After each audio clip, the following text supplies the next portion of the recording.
ماجد محمود فؤاد. ماجد كام سنه يا باشا؟ 47 سنه. 47 سنه، اهلا وسهلا. طب احنا النهارده في حلقه النهارده هنتكلم على المشاكل والحاجات اللي حصلت بعد الثوره، وان الناس ما بقاش فيها اخلاق والكلام ده. طبعا انت ملاحظ يعني الموضوع طبعا كل شيء باين وظاهر.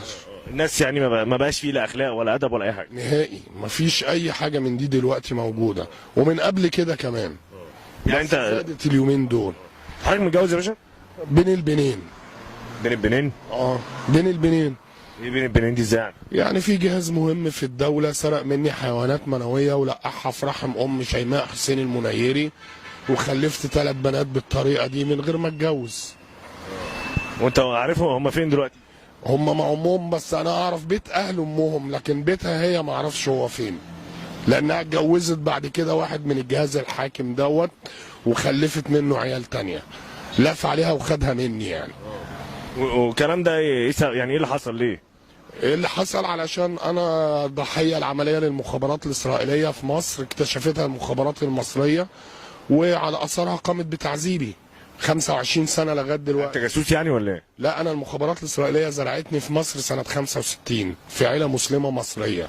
زرعتك ازاي يعني؟ بدلتني، الطفل اليهودي اتزرع في عيله مسلمه والطفل المسلم راح عيله يهوديه، عمليه للمخابرات الاسرائيليه.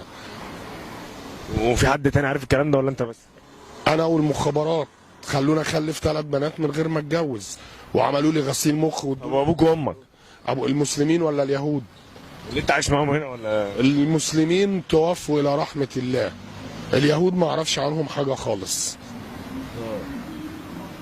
طب يعني انت ما تعرفش مراتك فين ولا عيالك فين؟ لا، هي مش مراتي لان ما اتجوزتهاش، هي خلفت مني بس تلقيح صناعي. الجهاز الحاكم عمل فيا كده عشان اصلي يهودي، عشان يتحكم فيا وابقى تحت امره. انت شغال ايه يا باشا؟ انا محامي على المعاش. عملوا لي غسيل مخ وادوني عقاقير هلوسه وخلوني مجنون رسمي على الورق. يعني انت معاك ورق يثبت انت مجنون؟ معايا ورق يثبت ان انا مجنون رسمي، ومعيش اي حاجه تثبت ان انا بكامل قوايا العقليه.